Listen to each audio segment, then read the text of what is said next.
साथियों, तो आप लोगों का स्वागत है मेरे YouTube चैनल। तो मैं आशा करता हूं कि आप लोग ठीक और स्वस्थ होंगे। चलिए आज भूगोल को फिर से आगे देर बिना किए भूगोल को आगे बढ़ाते हैं और नेक्स्ट टॉपिक की ओर चलते हैं। आज का हमारा टॉपिक है स्वामित्व के आधार पर संसाधन के प्रकार। यानी आज हम लोग देखने वाले हैं स्वामित्व के आधार पर संसाधन के प्रकार। तो चलिए पहले इसको मारते हैं पॉइंट। हम लोग चैप्टर पढ़ रहे हैं संसाधन। सब्जेक्ट है भूगोल है। आज हम पढ़ने वाले हैं स्वामित्व के आधार पर संसाधन के प्रकार।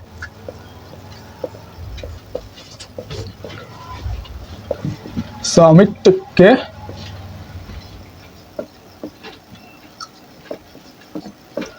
आधार पर संसाधन के प्रकार।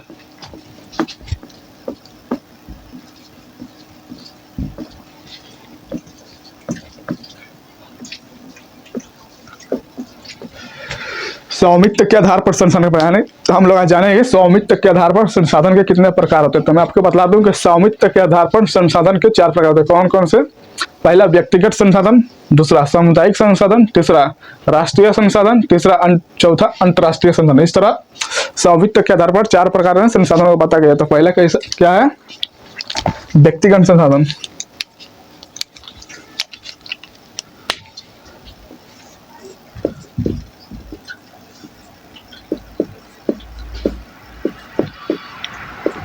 व्यक्तिगत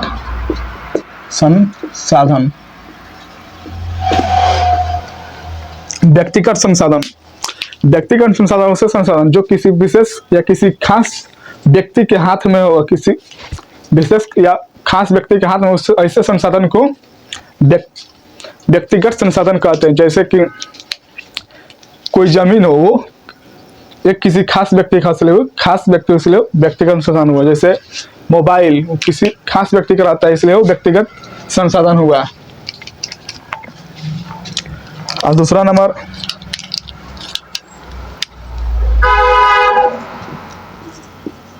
सामुदायिक संसाधन। सामुदायिक संसाधन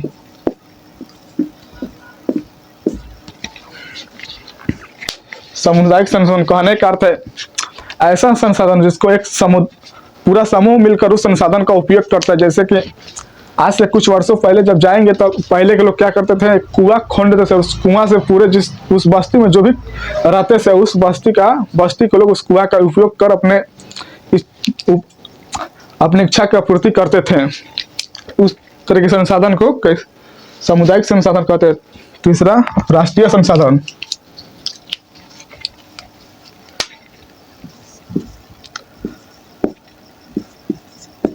राष्ट्रीय संसाधन। राष्ट्रीय संसाधन इसका अर्थ होता है कि कानूनी तौर पर देश के अंदर सभी उपस्थित संसाधन राष्ट्रीय संसाधन कहते हैं। यानी कानूनी तौर पर कहने का अर्थ है नियम और कानूनी आधार पर जो भी देश के अंदर जो भी उपलब्ध संसाधन है जिसको उपयोग कर सकते हैं विकास के लिए, सभी कौन सा राष्ट्रीय संसाधन कानून के आधार पर। उसके तीसरा अंतरराष्ट्रीय संसाधन।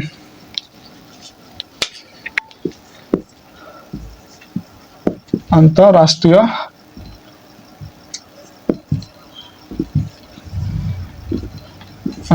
संसाधन।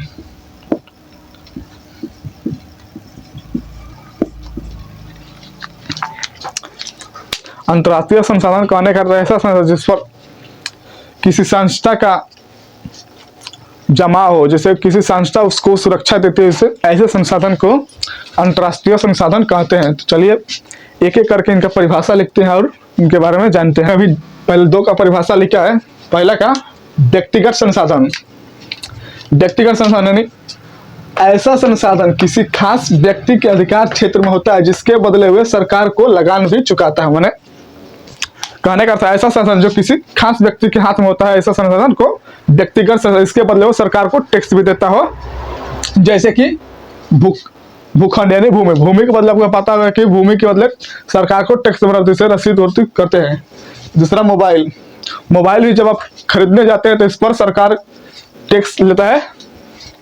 और दूसरा है सामुदायिक संसाधन, ऐसे संसाधन जो किसी खास समुदाय के अधिपत्य में होता है, जिसका उपयोग समूह के लिए सुलभ होता है। यानी कहने का अर्थ है कि मैं आपको पहले ही बताया था कि ऐसा संसाधन जो किसी विशेष समुदाय का होता है, उस पर किसी विशेष समुदाय का ही हक होता है, उसे संसाधन को सामुदायिक संसाधन कहते हैं। जैसे कि शमशान, मंदिर, किसी विशेष क्षेत्र में एक मंदिर पाए, जैसे उसके गांव के सभी लोग उसमें पूजा पाठ कर अपना भागीदारी लेते हैं। कुआं, पहले के लोग अपने गांव में एक कुआं खुदवाते थे जिससे कि जल आपूर्ति में सुविधा हो, ठीक है। तो ऐसे संसाधन को सामुदायिक संसाधन कहते हैं। आप लोग देख सकते हैं, साफ साफ इसका परिभाषा आप लोग लिख सकते हैं। चलिए हम नेक्स्ट परिभाषा लिखते हैं, राष्ट्रीय और अंतर्राष्ट्रीय परिभाषा को देखते हैं। चलिए अब देखते हैं राष्ट्रीय संसाधन क्या है। कानूनी तौर पर देश या राष्ट्र के अंतर्गत सभी उपलब्ध संसाधन राष्ट्रीय संसाधन, यानी कहने का अर्थ है नियम कानून यानी संविधान के अनुसार देश में सभी उपलब्ध संसाधन क्या है, राष्ट्रीय संसाधन है। इसमें एक नोट भी क्या है, देश की सरकार को वैधानिक हक है कि वे व्यक्तिगत संसाधनों का अधिग्रहण आम जनता के हित में कर सकती है। यानी कि सरकार जनता के विकास के लिए व्यक्तिगत संसाधनों को अधिग्रहण करे नहीं, वो अपने विकास के लिए ले सकती है। आपको पता होगा कि जब कानून बनाया गया था तो मौलिक अधिकार 7 थे, जिसमें संपत्ति का भी अधिकार होता था। लेकिन जैसे जैसे आगे हो गया और संविधान में संशोधन हुआ, था क्या हुआ कि संविधान में संशोधन कर संपत्ति के अधिकार को हथला दिया गया। इस अधिकार को हथलाकर अनुच्छेद में डाल दिया गया। इसमें कहा गया है कि सरकार आम जनता के विकास के लिए वो चाहेगी तो व्यक्तिगत संसाधनों का अधिग्रहण कर विकास के लिए उपयोग कर सकती है, ठीक है। यही है, तो इसको देख लीजिए राष्ट्रीय संसाधन। अब चलिए नेक्स्ट संसाधन देखते हैं, अंतर्राष्ट्रीय संसाधन। आइए नेक्स्ट संसाधन देखते हैं। देखिए यह अंतर्राष्ट्रीय संसाधन, ऐसे संसाधन जिन पर अंतर्राष्ट्रीय संस्था का अधिकार होता है अंतर्राष्ट्रीय संसाधन कहलाते हैं। यानी कहने का अर्थ है ऐसे संसाधन जिन पर किसी अंतर्राष्ट्रीय संसाधन का अधिकार हो, ऐसे संसाधन को अंतर्राष्ट्रीय संसाधन कहते हैं, ठीक है। पॉइंट, किसी देश की तटरेखा से 200 किलोमीटर दूरी तक का क्षेत्र अपवर्जक आर्थिक क्षेत्र के नाम से जाना जाता है। यानी किसी भी तटरेखा, यानी देखिए मान लीजिए भारत का तटरेखा हुआ, ये हुआ तट, यहां से लेकर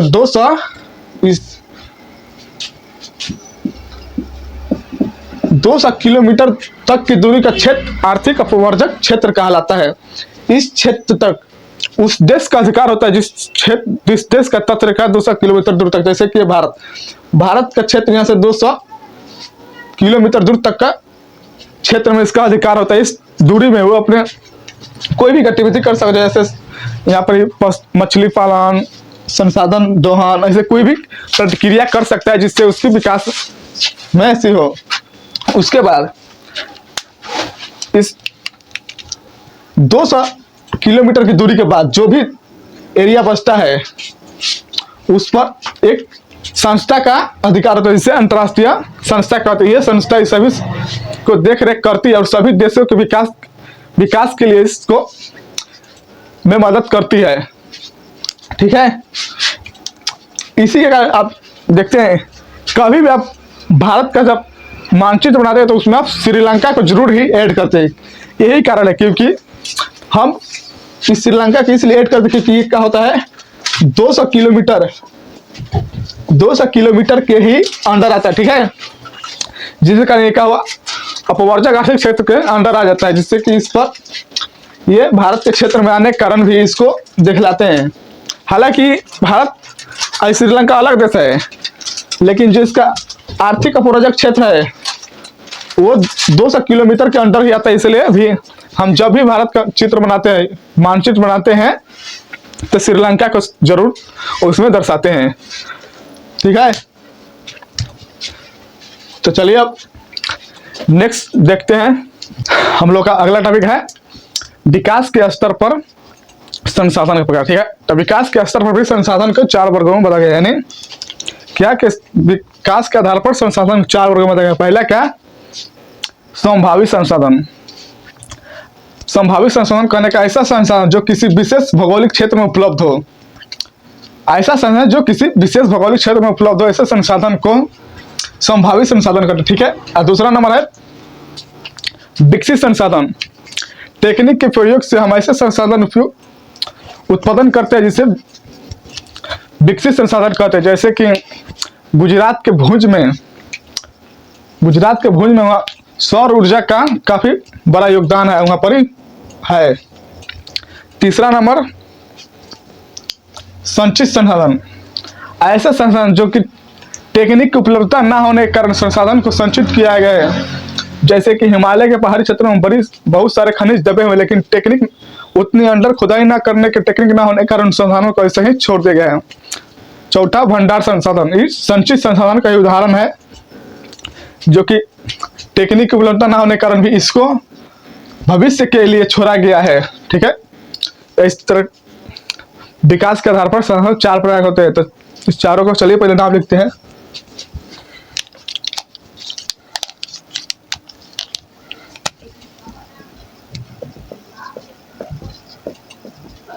विकास के आधार पर संसाधन प्रकार। संसाधन के प्रकार।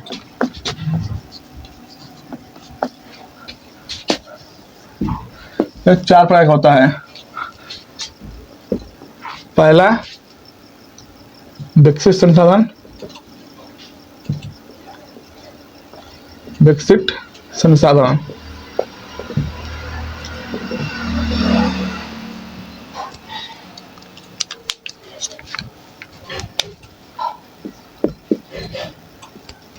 संभावित संसाधन। संभावित संसाधन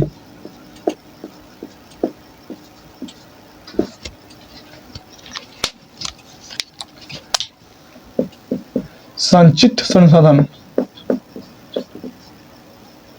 संसाधन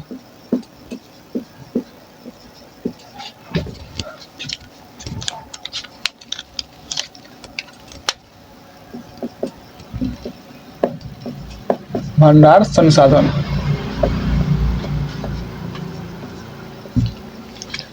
देख सकते हैं विकास के आधार पर संसाधन के प्रकार कितने प्रकार होते हैं? 4 प्रकार। पहला विकसित संसाधन, संभावित संसाधन, संचित संसाधन और भंडार संसाधन। अब चलिए इसके बारी बारी से इसका डेफिनेशन लिखकर इसको और अच्छे से समझने का काम करते हैं। चलिए देखिए, पहला विकसित संसाधन यानी विकसित संसाधन का परिभाषा देखिए। ऐसे संसाधन जिनका संरक्षण उपरांत उपयोग हेतु मात्रा एवं गुणवत्ता का निर्धारण किया जा सकता है। यानी ऐसा संसाधन जिसका संरक्षण उपरांत उसका उपयोग और मात्रा में ऐसी गुणवत्ता को देखकर उसका उपयोग किया जा सकता है। माने उसके जांच करने के बाद, कहने का उसको जांच करने के बाद उस संसाधन का उपयोग में लाया जा सकता है, ठीक है। ऐसे संसाधन को हम विकसित संसाधन कहते हैं, ठीक है। उसके बाद संभावित संसाधन, ऐसे संसाधन जो किसी क्षेत्र विशेष में मौजूद होते हैं जिससे उपयोग में लाए जाने की संभावना रहती है। माने ऐसा संसाधन जो किसी विशेष भौगोलिक क्षेत्र में पाया जाता है लेकिन उसका उपयोग अभी तक एक भी बार नहीं, बस संभावना होता है कि उसको उस संसाधन का भविष्य में हम उसका यूज कर सकते हैं। जैसे कि एग्जाम्पल, हिमालय क्षेत्र का खनिज। आप लोगों को पता होना चाहिए कि हिमालय में अनेकों सारे ऐसे खनिज दबे जिसको उत्खनन से मानव का विकास सर्वाधिक हो सकता है, लेकिन टेक्निक के अभाव के कारण यानी टेक्निक के नहीं होने के कारण क्या हुआ है कि उस संसाधन अभी दबे हुए हैं। जिस दिन हम हिमालय के खनिज को निकालने का टेक्निक जो कि आधुनिकरण है उसको हम कर लेंगे, आधुनिकलाइज, तो क्या होगा कि हम हिमालय में तभी सभी संसाधनों को निकाल सकते हैं। इससे मानव के विकास में अति महत्वपूर्ण माना जाएगा इस संसाधन को। इसलिए इस संसाधन को संभावित संसाधन, ऐसा नहीं कि उसमें संसाधन है लेकिन टेक्निक नहीं है हमारे पास, इस कारण हम इस संसाधन को अभी तक यूज नहीं कर पाए, ठीक है। ऐसे संसाधन संभावित संसाधन कहलाता है।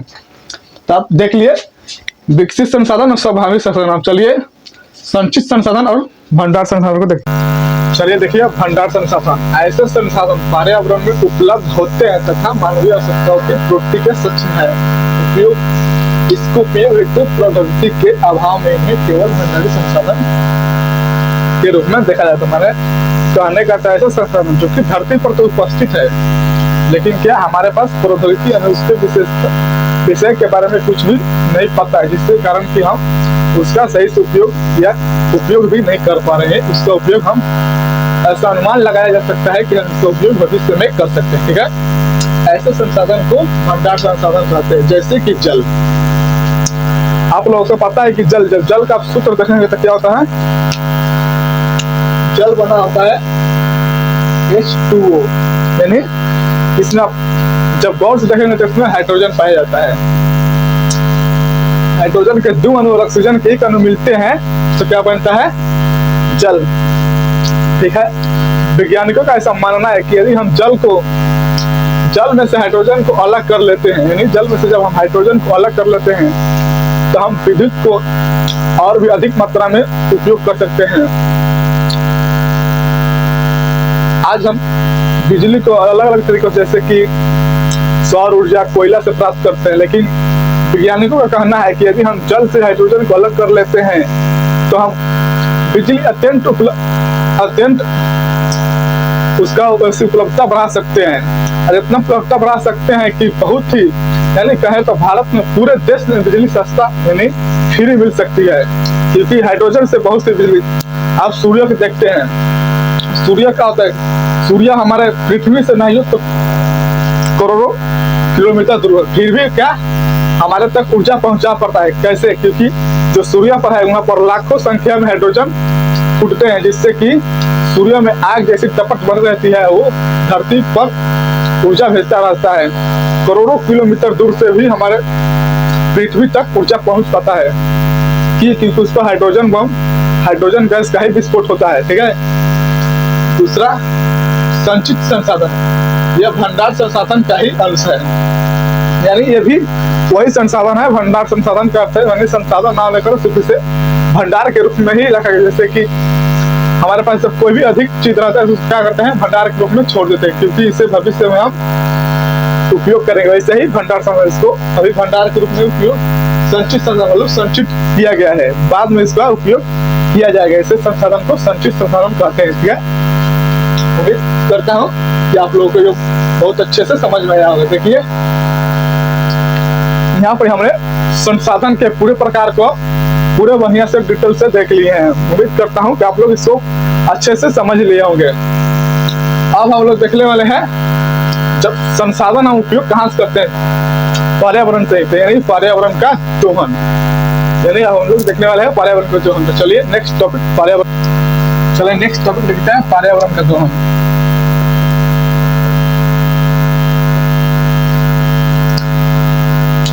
मनुष्य एक इच्छा जगत प्राणी है, क्योंकि मनुष्य का इच्छा कभी मरता नहीं है। उसने संसाधन को अपने इच्छा पूर्ति के लिए उसने बहुत संसाधन का उपयोग किया। इससे क्या हुआ कि पर्यावरण का काफी दोहन है। उसने पेड़ पौधे, पर्यावरण में उपस्थित खनिज आदि कई तरह के खनिज उपयोग करने लगा, जिससे क्या हुआ कि पर्यावरण में नुकसान आने लगे। इससे क्या हुआ, इससे पर्यावरण में नुकसान आने लगे। तो कई व्यक्ति ने इसको बचाने के प्रयास किए हुए हैं। सुंदरलाल बहुगुण, इन्होंने अपना एक आंदोलन किया, चिपको आंदोलन। इन्होंने पेड़ काटने के विरुद्ध थे। इन्होंने पेड़ को जो भी काटने आता था उस पेड़ को ढककर चिपक जाते थे, यानी वो पेड़ को काटने नहीं देते थे, क्योंकि कहते थे कि पेड़ हमारे जीवन रक्षक है, आप इसे काट लेंगे तो इससे हमारा जीवन प्रभाव होगा। इसलिए उस जीवन बचाने के लिए पेड़ को क्या होते थे, चिपक लेते थे, जिससे कि जो भी होते थे पेड़ काटने वाले वो पेड़ नहीं काटते थे। ये अपना प्रयास किए पर्यावरण को बचाने। उसके बाद महात्मा गांधी भी इसमें बोलते हैं कि वो कट्टर विरोधी थे उत्पादन के, कट्टर विरोधी थे उत्पादन के, क्योंकि उत्पादन में जानते थे कि पर्यावरण का ही लॉस होने वाला है। पर्यावरण से दोहन कर कोई भी चीज का उत्पादन किया जा सकता है, इसलिए उन्होंने पर्यावरण के दोहन पर भी उसने अपने ऐसे ही बोला कि उत्पादन नहीं करना चाहिए अधिकतर। इसी तरह कई सारे अंतर्राष्ट्रीय संस्थाएं ने सम्मेलन किए, जिससे क्या हो कि पर्यावरण का संरक्षण किया। जैसे पहला सम्मेलन ये हो गया। अब चलिए देखते हैं पर्यावरण का संरक्षण।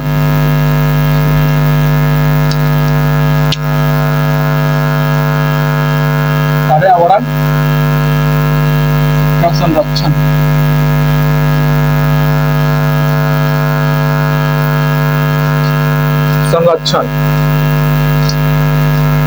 सर्वप्रथम यानी पहली बार 1968 में क्लब ऑफ रोम,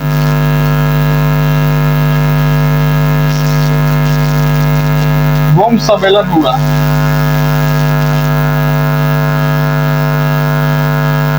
सम्मेलन हुआ। इस सम्मेलन में पर्यावरण के बचाव के लिए कई सारे देशों ने एकजुट होकर अपना विचार प्रकट किया कि पर्यावरण से होने वाले कई सारे कारण है, इससे क्या होगा कि पर्यावरण के बचाव में सम्मेलन बुलाया गया। इस सम्मेलन हुआ। उसके बाद क्या हुआ कि 1974 में 1974 में शमशेर नामक एक भूगोलविद ने स्मॉल इज ब्यूटीफुल नामक पुस्तक लिखकर गांधी जी के विचारों का संवेदन किया, यानी प्रकाशित किया। ठीक है। उसके बाद इसी तरह स्मॉल इज ब्यूटीफुल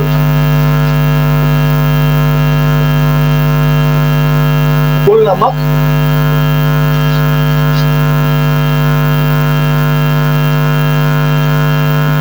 पुस्तक के प्रकाशित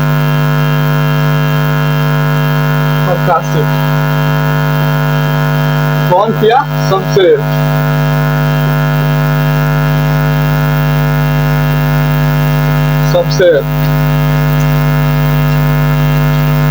उसके बाद फिर से एक सम्मेलन हुआ 1972 में, शिखर सम्मेलन। 1972 में शिखर सम्मेलन।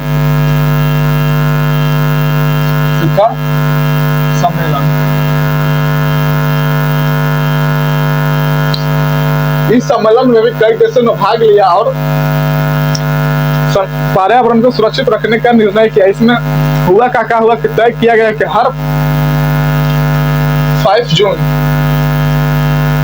जून को पर्यावरण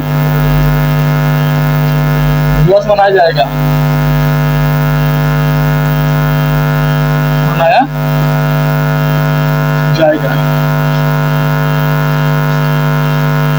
उसके बाद आगे चलकर कई सारे पृथ्वी सम्मेलन हुए, यानी 3 पृथ्वी सम्मेलन पर्यावरण की सुरक्षा के लिए। प्रथम पृथ्वी सम्मेलन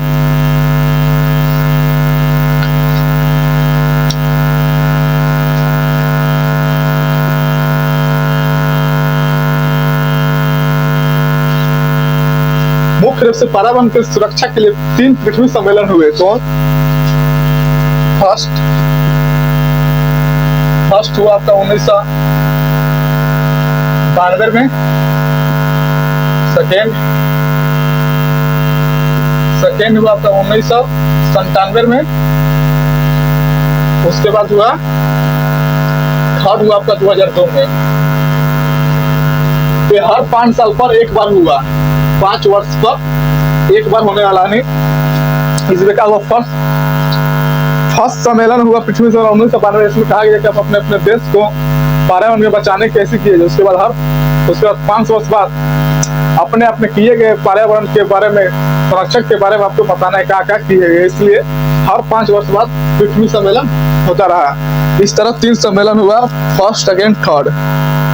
फर्स्ट 1992, सेकेंड 1997, थर्ड 2002। इस सभी डेट को याद रखिएगा क्योंकि एग्जाम के लिए बहुत ही महत्वपूर्ण है, क्योंकि एग्जाम में ये पूछता है एक करके। चलिए, मैं उम्मीद करता हूँ कि आप लोगों को फुल वीडियो समझ में आया होगा। हमारा यहीं पर चैप्टर समाप्त हुआ, कंप्लीट हुआ संसाधन। अब नेक्स्ट चैप्टर देखेंगे। तो मैं आप लोगों से उम्मीद करता हूँ कि आप लोग सभी सवाल को अच्छे से देखे होंगे और समझे होंगे और आपको समझ में आया होगा। और फिर अब अगले टॉपिक, अगले चैप्टर के साथ मिलेंगे।